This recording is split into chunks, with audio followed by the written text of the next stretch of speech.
സിനിമയിൽ എന്നതുപോലെ ജീവിതത്തിലും വിജയ് തകർത്ത് അഭിനയിക്കുകയാണോ എന്ന് തോന്നിപ്പോകും ഇപ്പോൾ പുറത്തു വരുന്ന ഓരോ പുതിയ വാർത്തകളും കേൾക്കുമ്പോൾ. അമ്മമാരും കുട്ടികളും അടക്കം വലിയൊരു ആരാധക വൃന്ദമുള്ള നടനാണ് വിജയ്. അതിനെല്ലാം മങ്ങലേൽപ്പിക്കുന്ന തരത്തിലേക്കാണ് സംഗീതയുടെ വിവാഹമോചന ഹർജി മാറിയത്. വിജയുടെ രാഷ്ട്രീയ ഭാവിയും ഇപ്പോൾ പരുങ്ങലിലാണ്. വിവാഹമോചന ഹർജിയിൽ 16ഓളം കാര്യങ്ങളാണ് വിജയ്ക്കെതിരെ സംഗീത നിരത്തിയത്. നടിയുമായുള്ള ബന്ധം അവസാനിപ്പിച്ച് തന്നിലേക്ക് ഭർത്താവ് മടങ്ങി വരുമെന്ന് കരുതി സംഗീത കാത്തിരുന്നത് 5 വർഷക്കാലമാണ്.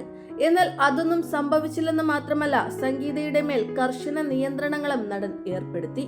വീട്ടിൽ നിന്നും പുറത്തു പോകാൻ പാടില്ല, ആരുമായും സമ്പർക്കം പാടില്ല, സ്വാതന്ത്ര്യത്തോടെ പണം ചിലവഴിക്കാൻ പാടില്ല എന്നിവയായിരുന്നു നടൻ സംഗീതയുടെ മേൽ കൊണ്ടുവന്ന നിയന്ത്രണങ്ങൾ. 400 കോടിക്ക് മുകളിൽ ആസ്തിയുള്ള അച്ഛന്റെ മകൾ, എന്നിട്ട് പോലും സ്വന്തം ആവശ്യങ്ങൾക്ക് വിജയുടെ മുന്നിൽ കൈനീട്ടേണ്ട അവസ്ഥ. ആദ്യകാലങ്ങളിൽ ഭാര്യയുമായി പൊതുവേദികളിലെല്ലാം എത്തിയിരുന്ന നടൻ പിന്നീട് പുതിയ ബന്ധങ്ങൾ തുടങ്ങിയപ്പോൾ അവരെ അവിടെ നിന്നെല്ലാം അകറ്റി നിർത്തി. ആരുമായും സമ്പർക്കം പാടില്ല എന്ന കർശന നിർദ്ദേശങ്ങൾ. ഇക്കാരണങ്ങളാൽ അവർ ലണ്ടനിലേക്ക് തന്നെ മടങ്ങി. നടിയുമായുള്ള ബന്ധം കുട്ടികളുടെ മാനസികാരോഗ്യത്തെ പോലും ബാധിച്ചു. ഇക്കാരണങ്ങളാൽ അവർ പൊതുസമൂഹത്തിൽ നിന്നും അപമാനം നേരിടുകയാണെന്നും സംഗീത ഹർജിയിൽ പറയുന്നു. മക്കളോട് വിജയ് സംസാരിച്ചിട്ട് പോലും വർഷങ്ങളായി. പറയുന്നതും കേൾക്കുന്നതുമെല്ലാം സത്യമാണെങ്കിൽ വിജയ് എന്ന വലിയൊരു പ്രതിബിംബത്തിന്റെ പ്രതിച്ഛായയാണ് തകർന്നടിയുന്നത്.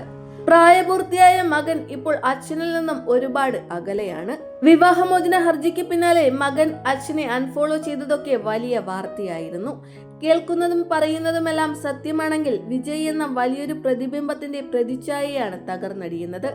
ഒരുപാട് മനുഷ്യത്വവും നന്മയുമുള്ള ആളായാണ് വിജയെ നമ്മളെല്ലാവരും കേട്ടിട്ടുള്ളത്.